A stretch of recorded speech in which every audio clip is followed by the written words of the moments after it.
जोहार, मैं आचार्य रेणु कुमारी। आज इस नए वीडियो में आपका फिर से स्वागत है, अभिनंदन है। मैं पढ़ाने वाली हूँ आज जो पाठ वो है खाना बदोश। ये कहानी है और इस कहानी को लिखे हैं ओम प्रकाश वाल्मीकि।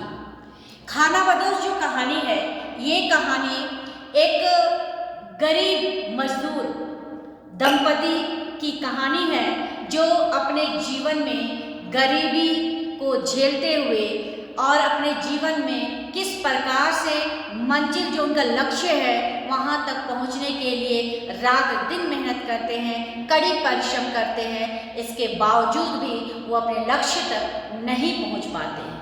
और क्यों नहीं लक्ष्य तक पहुँच पाते हैं, आखिर उनके साथ क्या होता है, ये सब इस कहानी में मैं बताने वाली हूँ। तो अंत तक इस वीडियो में बने रहिए ताकि इस कहानी का जो निचोड़ है, जो ज्ञान है, वो सब आप ले सके, वो सब आप जान सके। तो चलिए बिना देर किए शुरू करते हैं आज का पाठ खाना बदोश। सबसे पहले हम लोग जानेंगे खाना बदोश कहानी के लेखक ओम प्रकाश वाल्मीकि का जीवन परिचय, कि इनका जीवन कैसा था। चूंकि ये लेखक जो हैं दलित लेखक है, तो इसलिए स्वाभाविक है कि ये भी अपने जीवन में गरीबी देखी होंगी, संघर्ष किए होंगे, तभी ये उनकी भावनाओं को समाज में जो गरीब हैं, दलित हैं, उनके कष्टों को ये भली भांति समझ पाए हैं। तो चलिए शुरू करते हैं ओम प्रकाश वाल्मीकि का जीवन परिचय से।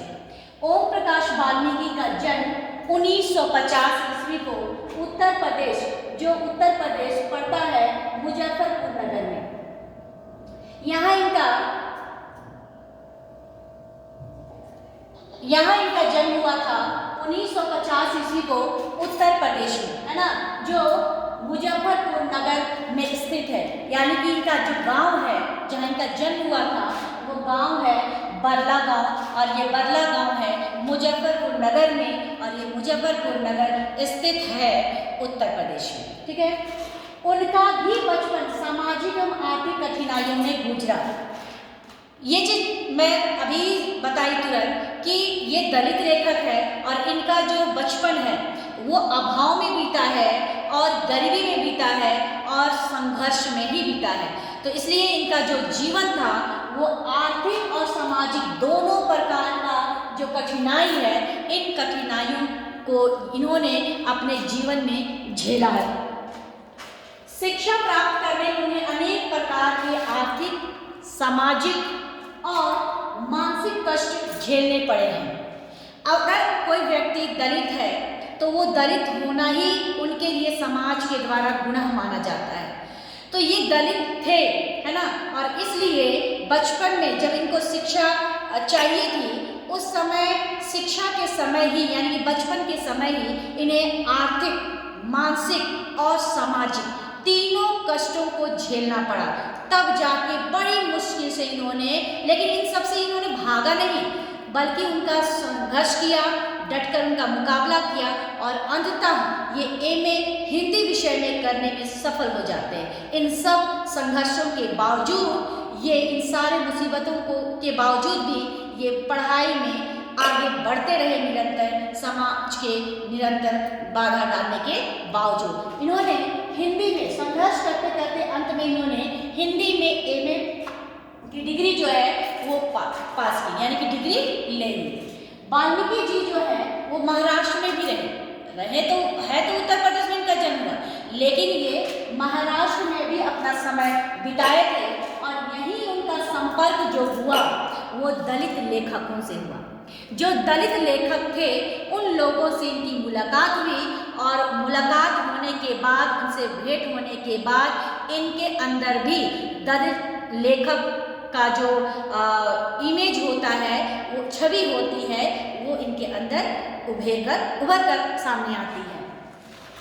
उन्हीं की प्रेरणा से उन्होंने भीमराव अंबेडकर की जो भी रचनाएं हैं, है ना, भीमराव अंबेडकर की जो रचनाएं हैं, उन सारी रचनाओं का इन्होंने अध्ययन किया।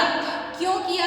क्योंकि चूंकि मैं अभी बताई कि ये दलित लेखकों के संपर्क में आए और फिर इनकी जो छवि है दलित लेखक की वो उभर कर आती है सामने। सबको पता है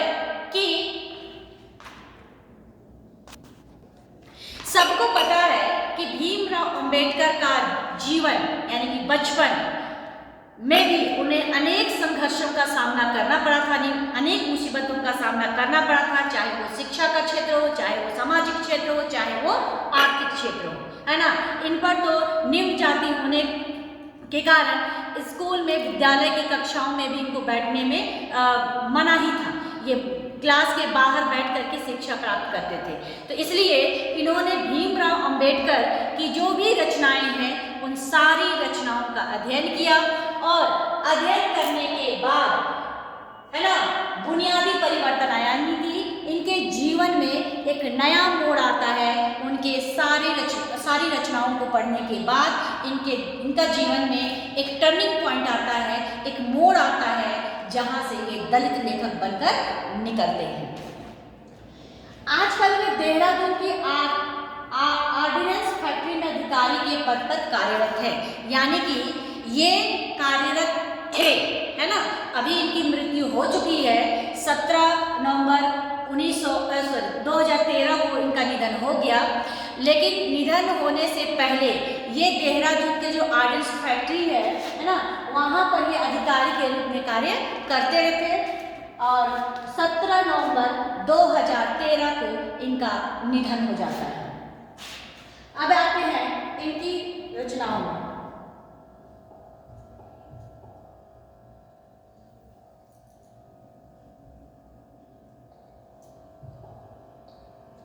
इनकी जो रचनाएं हैं, उनकी प्रमुख रचनाओं में सदियों का संताप, बस, बहुत हो चुका, ये क्या है, कविता संग्रह है। मतलब बस, बहुत हो चुका और सदियों का संताप, ये कविता संग्रह है। उसके बाद सलाम, ये कहानी संग्रह है और जूठन जो है उनकी आत्मकथा है। और ये जूठन से ही ये हिंदी साहित्य के जगत में प्रसिद्ध हुए और इनको साहित्य अकादमी पुरस्कार से भी इस रचना के लिए सम्मानित किया गया, है ना। तो इनका जो रचना है, सुप्रसिद्ध रचना जिनको हम कहें, वो है जूठन।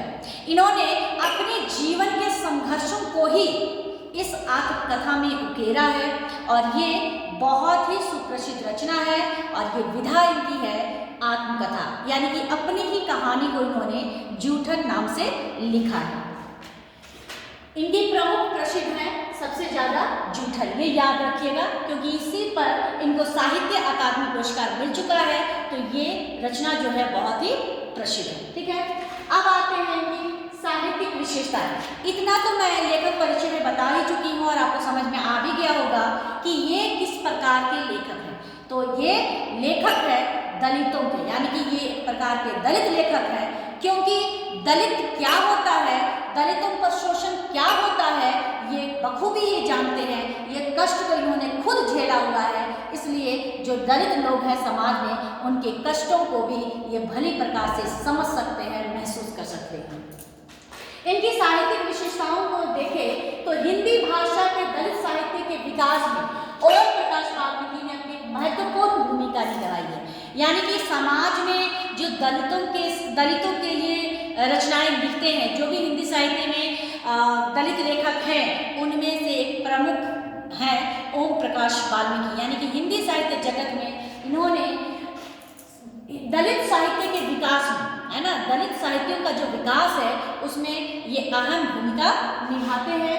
इनकी रचनाओं में जातीय अपमान, जाति को लेकर के जो अपमान किया जाता है और उत्पीड़न का वर्णन है। जितनी भी इनकी रचनाएं पढ़िएगा आप, खानाबदोश ये कहानी भी पढ़िएगा तो इसमें भी देखिएगा कि किस प्रकार से जाति को लेकर के अपमान किया गया है और किस प्रकार से उन लोगों पर शोषण किया गया है, उन पर उत्पीड़न किया गया है, ये भी भली भांति सब इस कहानी में जानने वाले हैं। तो इनकी जो भी रचनाएं हैं, उन रचनाओं में जातीय अपमान और उत्पीड़न, इन दोनों चीज़ों का वर्णन रहता है। क्योंकि ये दलित लेखक हैं, तो दलितों पर किस प्रकार से उच्च वर्गों के जो लोग हैं वो किस प्रकार से उनका शोषण करते हैं, अपने साहित्य में जगह दी है। उसके बाद है उन्होंने भारतीय समाज के कई अनछुए पहलुओं को भी पाठकों के सामने रखा है। उन्होंने भारतीय समाज के ऐसे बहुत सारे पहलू हैं जो लोग नहीं जानते हैं, नहीं समझते हैं, लेकिन उन पहलुओं को भी इन्होंने उजागर करने का प्रयास किया है। इनके अनुसार दलित ही दलित की पीड़ा को बेहतर ढंग से समझ सकता है ना। दलित की पीड़ा को बेहतर ढंग से समझ सकता है। जो व्यक्ति दलित तो है और उच्च वर्गों का शोषण का शिकार हुए हैं, उनके उत्पीड़न का शिकार हुए हैं, तो उस व्यक्ति से पूछिएगा कि निम्न वर्ग में जो उच्च वर्ग के द्वारा शोषण होता है उसका कष्ट कैसा होता है, तो वो भली भांति से बता सकते हैं, क्योंकि खुद वो कष्ट को झेले हैं। तो यहाँ पर ओम प्रकाश वाल्मीकि भी बचपन में समाज के द्वारा जो जातीय अपमान है उस कष्ट को उन्होंने झेला है, उत्पीड़न को झेला है, उच्च वर्गों का जो शोषण है इसको भी झेला है। इसलिए ये दलितों का जो कष्ट है, जो अपमान है, उसको ये भली भांति समझ सकते हैं। इसलिए इन्होंने कहा है कि दलित की पीड़ा को सिर्फ दलित ही समझ सकता है, कोई दूसरा बिल्कुल नहीं समझ सकता है। यहाँ पर कहा गया है कि वही उस अनुभव के प्रामाणिक अभिव्यक्ति कर सकता है, यानी कि जो चीज को हम सहे हैं, जो कष्ट हम अपने जीवन में झेले हैं, उसी को हम प्रामाणिक तौर पर उसको साझा कर सकते हैं, उसको हम बता सकते हैं, उसको हम महसूस कर सकते हैं। सृजनात्मक साहित्य के साथ साथ आलोचनात्मक लेखन कार्य भी मिलता है, यानी कि इन्होंने सृजनात्मक लेखन तो किया ही है, हिंदी दलित साहित्य के विकास में अपना योगदान दिया ही है, साथ ही साथ इन्होंने आलोचनात्मक जो लेखन है इसमें भी अपनी भूमिका निभाई है। उनकी भाषा में सहजता, क्योंकि दलित लेखक है, तथ्य और आवेग है, यानी कि जो भी इनकी भाषा है रचनाओं का, उसमें एकदम सहज भाव है, सरल भाषा है, आवेग है, प्रवाह है और तथ्य है। तथ्य मतलब सच्चाई है। ये झूठ मूठ कल्पना वाली कहानी नहीं लिखे हैं, बल्कि समाज में जो कुछ हो रहा है उसी को उन्होंने लिपिबद्ध किया है। उसके बाद है व्यंग का गहरा पूर्ण इनकी रचनाओं में है, यानी कि व्यंग का, एंटरटेनमेंट का, मनोरंजन का भी पूर्ण उनके साहित्य में मिलता है। नाटकों में अभिनय और निर्देशन करना भी उनकी रुचि रही है, यानी कि नाटकों में नाटक करना, रंगमंच में भाग लेना, उसमें अभिनय करने का जो शौक होता है वो भी इनके अंदर थी। उनकी आत्मकथा जूठन से उन्हें हिंदी साहित्य में पहचान मिली। मैं ऊपर में ही बता चुकी हूँ कि जूठन इनका सबसे सुप्रसिद्ध रचना है, और जूठन जब आत्मकथा इन्होंने लिखा, अपने जीवन की कथा को जब इन्होंने इस जूठन के नाम से प्रकाशित किया, तब से ये हिंदी साहित्य जगत में प्रसिद्ध हो गए, और इसी रचना के लिए ये साहित्य अकादमी पुरस्कार से भी सम्मानित किया गया।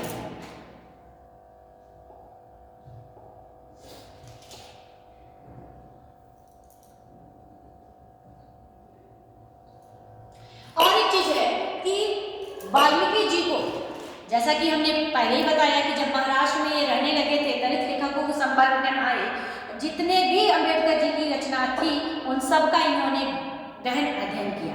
उसके बाद से ही उनके जीवन में एक मोड़ आता है और दलित लेखक के रूप में ये उभरते हैं। तो यहाँ पर ये वाल्मीकि जी जो है वो डॉक्टर अम्बेडकर राष्ट्रीय पुरस्कार 1993 में इनको प्राप्त हुआ है ना।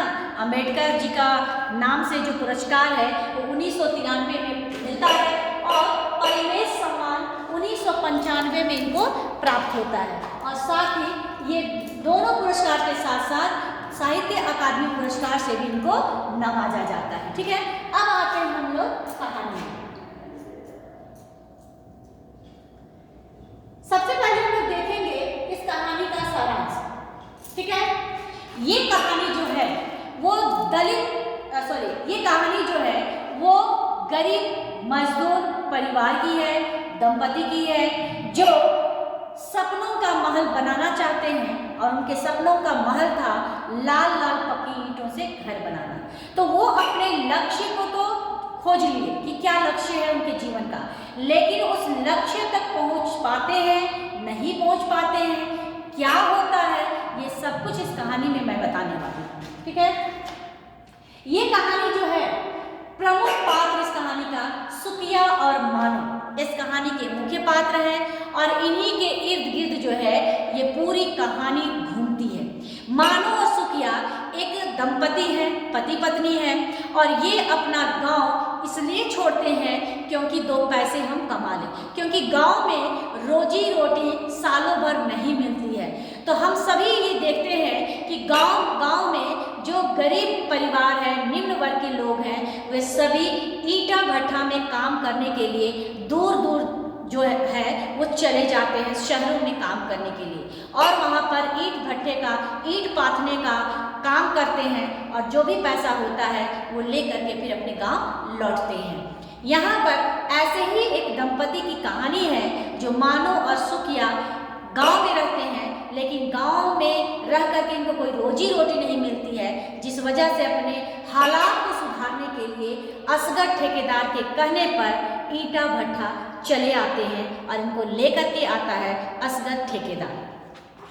सुकिया और मानो जो है बेहतर की तलाश में, है ना, बेहतर की तलाश में मतलब अपने जीवन को बेहतर करने के लिए ये लोग जो है गांव को छोड़ करके शहर की ओर आते हैं और शहर में आने के बाद ये लोग ईंट भट्ठे पर काम करते हैं और वहीं पर इनको एक लक्ष्य मिलता है इनके जीवन का।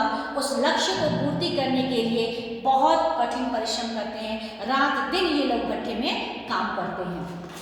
वहाँ उन्हें कठिन परिस्थितियों और शक्तिशाली लोगों द्वारा शोषण का सामना करना पड़ता है। यहाँ पर ये लोग अपनी ईमानदारी से तो काम करते ही हैं, लेकिन इन लोगों के साथ शोषण होता है, ये शोषण का शिकार होते हैं और किस प्रकार से शोषण का शिकार होते हैं ये मैं कहानी में बताऊंगी। उनके जो सपनों की दुनिया है वो क्या हो जाती है, बिखर जाती है ना। जो लक्ष्य उनका था, जो लक्ष्य उन्होंने शहर में आकर के बनाए थे, वो लक्ष्य जो है वो टूट जाता है। जो भट्ठा मालिक है वो मुख्तार सिंह और असगर ठेकेदार सांझ होते ही शहर लौट जाते थे। भट्ठा मालिक जो है मुख्तार सिंह और जो असगर ठेकेदार है वो दोनों शाम होते ही उस शहर को छोड़ करके, गांव को छोड़ करके, जहाँ भट्ठा था उसको छोड़ करके, वहाँ का जगह को छोड़ के अपने घर चले आते थे। सुबह से की अगली ने महेश को नशे की लत लगा दी। ये पूरे पाठ का सार है, बस समझा दे रहे हैं, फिर नीचे हम लोग कहानी में चलेंगे। महेश भी एक मजदूर है जो 3 महीने पहले ही शादी की थी और यहाँ अपनी पत्नी को लेकर के ईटा भट्ठा में आया था, लेकिन सुबह से की जो क्रूरता है, जो अय्याशी है, वो महेश को शराब का लत लगा देता है और ये शराबी बन जाता है और अपनी झोपड़ी में पड़ा रहता है काम धंधा छोड़ करके। नशा करके महेश झोपड़ी में पड़ा रहता है। इस कहानी में लेखक ने मजदूरी करके किसी तरह गुजर बसर कर रहे दाम्पत्य के जीवन को उजागर किया है। अब आते हैं हम लोग चरित्र चित्रण में। चरित्र चित्रण कहने का अर्थ है कि इस कहानी में जो चरित्र हैं, ये चरित्र चित्रण के विषय में पढ़ेंगे कि कौन कौन से इस कहानी में पात्र हैं और उन पात्रों का इस कहानी में क्या अभिनय है, क्या इस कहानी में वो कर रहे हैं, उनका चरित्र कैसा है इस कहानी में, ये मैं बताने वाली हूँ। तो सबसे पहले इस कहानी का जो मुख्य पात्र है वो है सुकिया, है ना। इस कहानी का मुख्य पात्र है सुकिया और मानो, ठीक है। सुकिया जो है ये मेहनती और ईमानदार मजदूर है। ये 2 नंबर काम करके पैसा कमाने वालों में से मजदूर नहीं है, बल्कि ये ईमानदारी के रास्ते पर चलकर काम करना जानता है और पैसे कमाना भी जानता है। यदि हमारा जो लक्ष्य है वो बड़ा है तो उसको भी कैसे पूरा किया जाता है, इसे भी ये बखूबी जानते हैं। वह अपने परिवार के लिए बेहतर जीवन की तलाश में गांव को छोड़ करके असगर ठेकेदार के कहने पर ईंटा भट्ठा पर काम करने के लिए आता है और जहां उसे कठिन परिस्थितियों का सामना करना पड़ता है। कौन सी कठिन परिस्थिति है ये मैं कहानी में बताऊंगी। आगे है मानो। ये सुकिया और मानो जो है ये पति पत्नी है ना। मानो एक स्त्री पात्र है जो सुकिया की पत्नी है और उसके साथ ईंट भट्ठे पर काम करने के लिए आती है। वह अपने सपनों को साकार करने के लिए मेहनत करती है, जो भी उन्होंने सपना देखा था, क्योंकि अचानक से उनके दिमाग में सपना आया था, लक्ष्य आया था, और इसी लक्ष्य को पूरा करने के लिए वो बहुत मेहनत करती है, परिश्रम करती है, लेकिन अंततः उनका लक्ष्य, उनका सपना जो है कांच की तरह टूटकर चूर-चूर हो जाता है। आगे है असगर ठेकेदार। नाम से ही पता है ठेकेदार, यानी कि ईटा भट्ठा का ये ठेकेदार था और ये गांव-गांव जा करके मजदूरों को लेकर के आता था भट्ठा में काम करने के लिए, और इसको कमीशन मिलता था, है ना। और ये पूरे ईटे भट्ठे की ठेकेदारी इन्हीं के ऊपर होती थी। मजदूरों से कैसे काम कराना है, किनका कितना पैसा बन रहा है, रुपया बन रहा है, ये सब कुछ इस ठेकेदार के ऊपर ही निर्भर करता था। असगर ठेकेदार ईंट भट्ठे का प्रबंधक था, यानी कि मैनेजमेंट था ये। वह मजदूरों का शोषण करता है और उन्हें कठोर परिस्थितियों में काम करने पर मजबूर करता है। वह स्वार्थी और कठोर भी है। कहीं ना कहीं ये असगर ठेकेदार जो है वो भी स्वार्थी है ना। अपना स्वार्थ को पूरा करने के लिए मजदूरों से कठिन परिश्रम भी करवाता है। अगला जो चरित्र है वो है मुख्तार सिंह। ये मुख्तार सिंह जो है वो ईंट भट्ठा का मालिक है ना। आगे जो चरित्र है वो है सूबे सिंह। सूबे सिंह जो है ये ईंट भट्ठा का मालिक यानी कि मुख्तार सिंह का बेटा है, लेकिन इसका चरित्र इस कहानी में बहुत ही खराब दिखाया गया है, क्योंकि ये सूबे सिंह जो है अय्याश किस्म के थे। ये स्त्रियों पर शोषण करते थे, मजदूरों पर शोषण करते थे, और जो इनकी बातों को नहीं मानते थे उन पर बहुत ज़्यादा उत्पीड़न करते थे, और फिर उनको वहाँ से भट्ठे से जाने के लिए मजबूर भी कर देते थे। इसका कहानी हम लोग इसमें जानेंगे किस तरह से ये स्त्रियों का शोषण करते थे। अगला जो पात्र है वो है जसदेव। जसदेव जो है एक ब्राह्मण लड़का है ना। ये अकेले असगर ठेकेदार इसको भट्ठा में काम करने के लिए लेकर के आया था, और ये सुखिया और मानव के साथ ही काम करता था।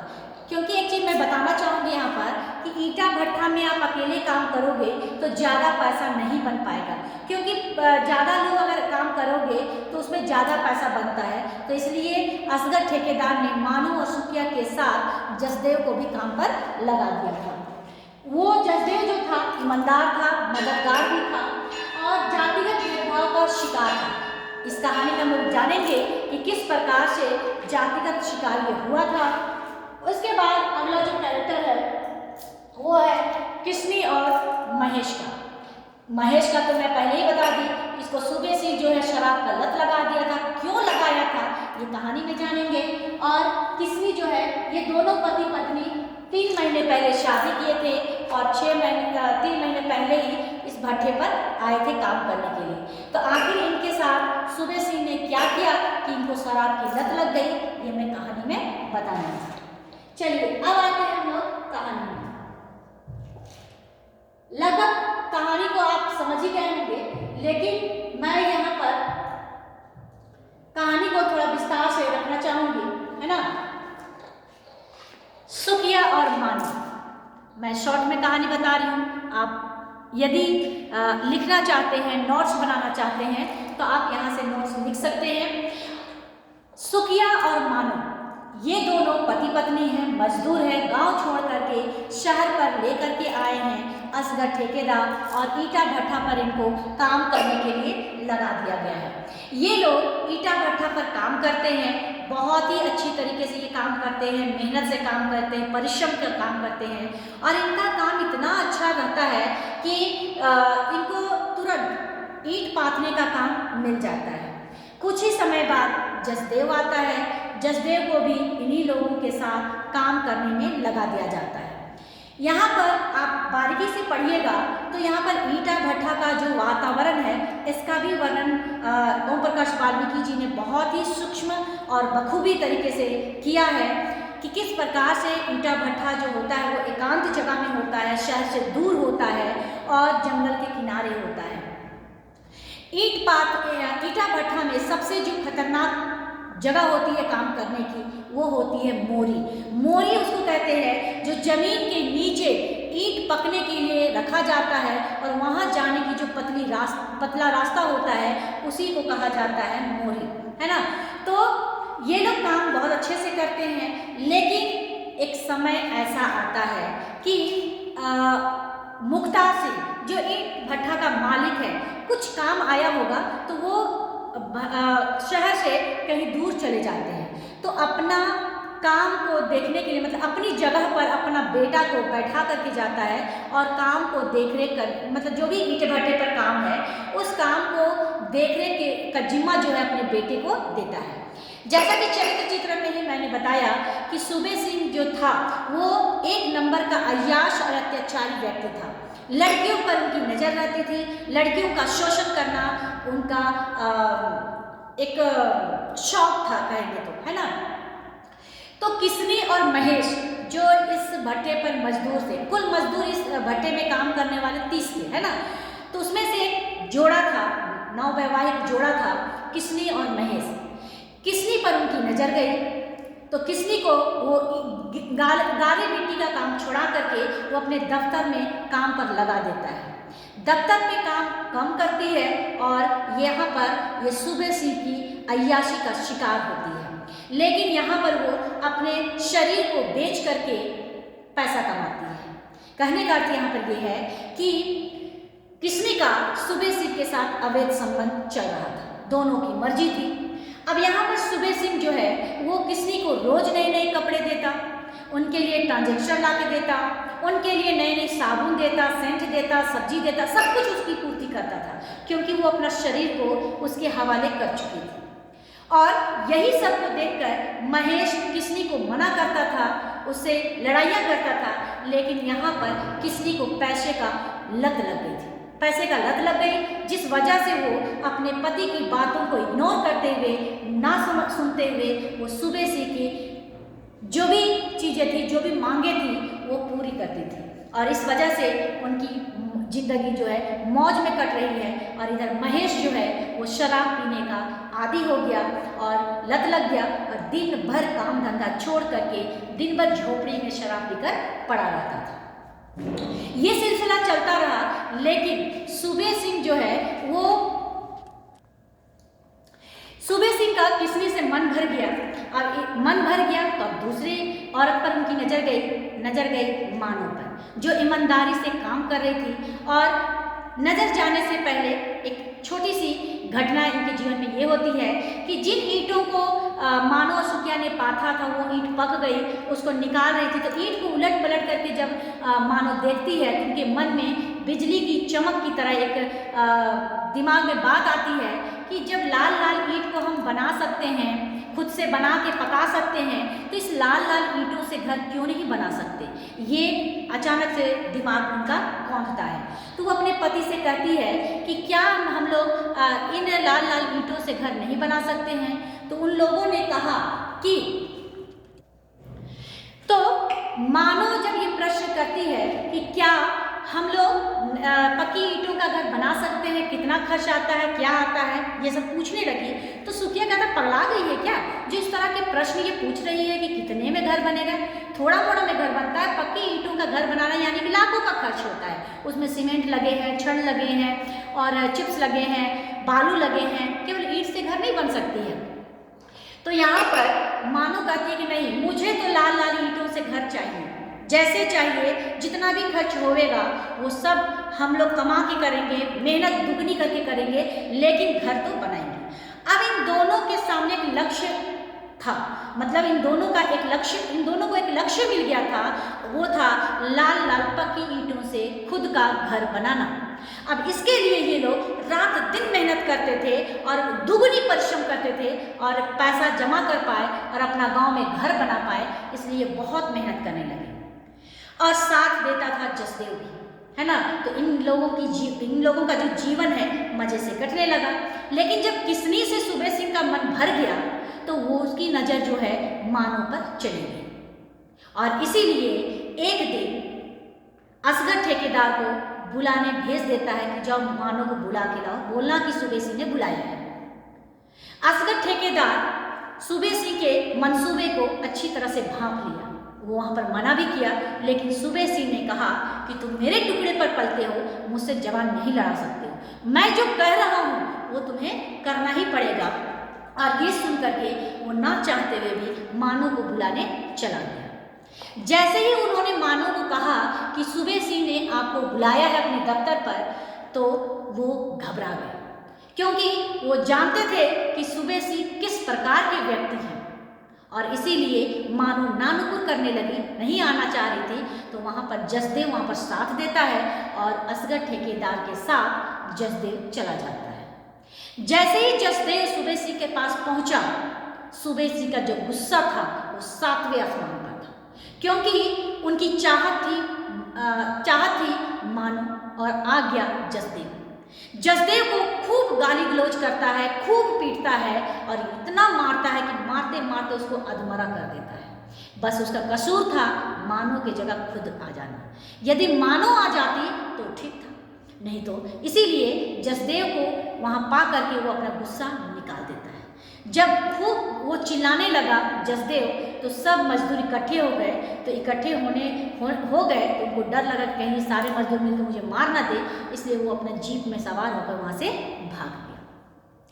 अब मानो और सुकिया के सामने एक तरफ उनका लक्ष्य है लाल लाल पकीटों का घर बनाना, और दूसरी तरफ है सुबह सिंह का अत्याचार जो नजर पड़ी है मानो पर, क्योंकि यहाँ पर मानो भी अच्छी तरह से जानती थी कि सुबह सिंह किस इरादे से, किस मंसूबे से मुझे बुलाया है, और सुकिया ये भी अच्छी तरह से जानता था कि सुबह सिंह की मंसूबे क्या है, और इसलिए वो किसी भी हालत में अपनी पत्नी को दूसरी किस्नी नहीं बनने देना चाहता था। क्योंकि जैसा कि मैं चरित्र चित्रण में ही बता चुकी हूँ कि मानो और सुकिया जो थे ये लोग ईमानदार मजदूर थे, सही रास्ते पर चलकर पैसा कमाना जानते थे, ना कि किस्नी के जैसे शरीर को बेच करके रुपया कमाना।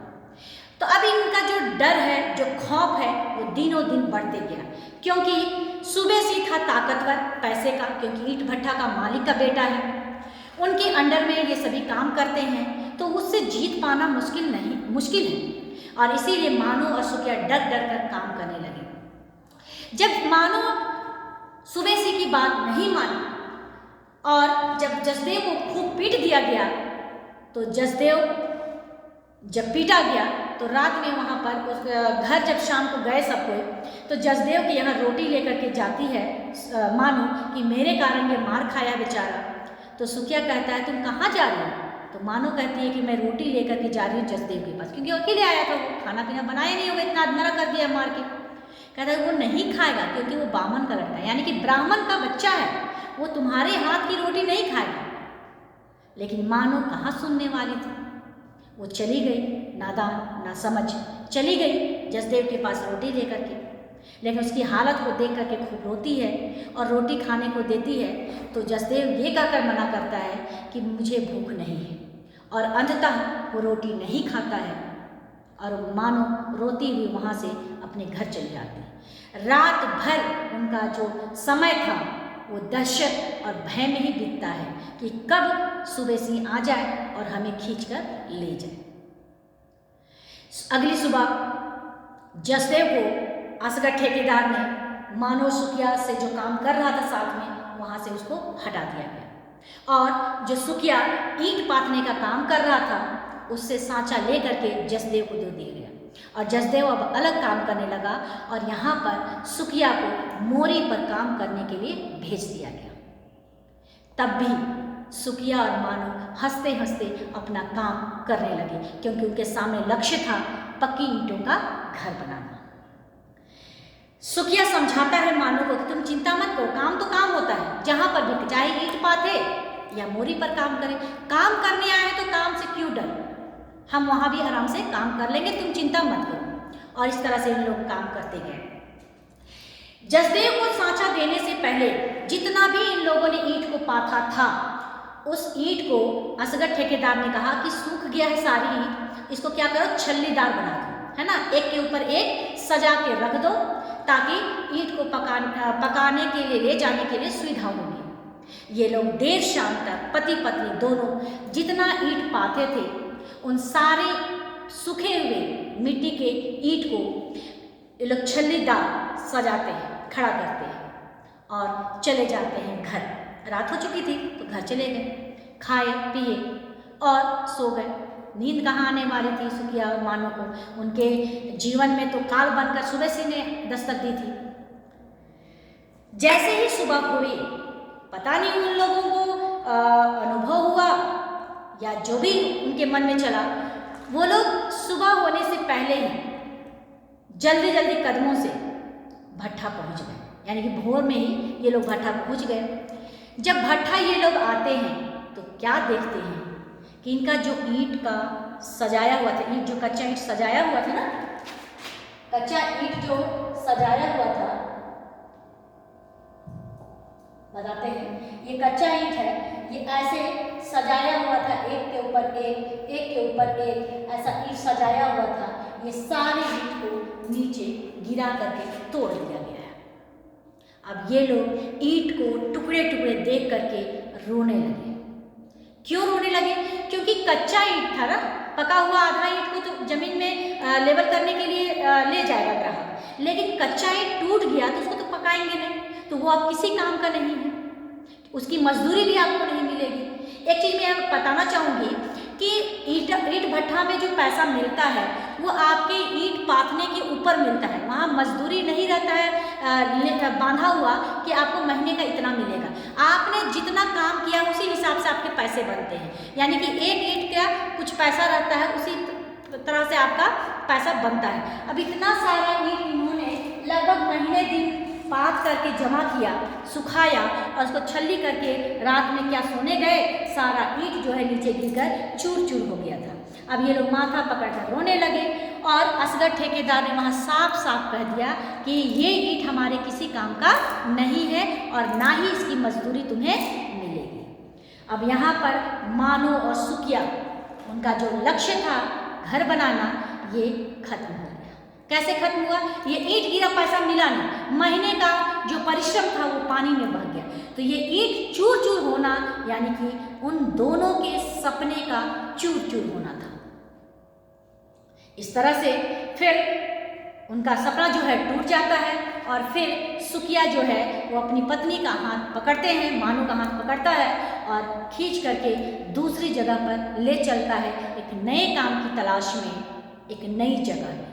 और जाते जाते ये लोग कहने लगे कि चल ये लोग मारा घर ना बढ़ने देंगे, यानी कि ये ऊंची लोग जो है, ताकतवर लोग जो हैं, शक्तिशाली लोग जो हैं, अय्याश लोग जो हैं, अत्याचारी लोग जो हैं, ये हमारा घर नहीं बनने देंगे। इसलिए अब यहाँ रहने से कोई फायदा नहीं है, क्योंकि तुम पर उसकी नज़र आ गई है और वो हर मुमकिन तुम्हें परेशान करने का, हमें परेशान करने का सोचेगा। इसलिए अब हम लोग यहाँ नहीं रह सकते हैं और वो लोग फिर से एक नए काम की तलाश में एक नए शहर की ओर चल पड़ते हैं। इस तरह से इस कहानी में एक ताकतवर व्यक्ति जो है किस प्रकार से एक कमज़ोर व्यक्ति, एक कमज़ोर गरीब असहाय व्यक्ति पर अपना शक्ति निकालता है, अपनी ताकत निकालता है, अपनी अय्याशी का एक वस्तु मानता है, इस कहानी में दिखाया गया है।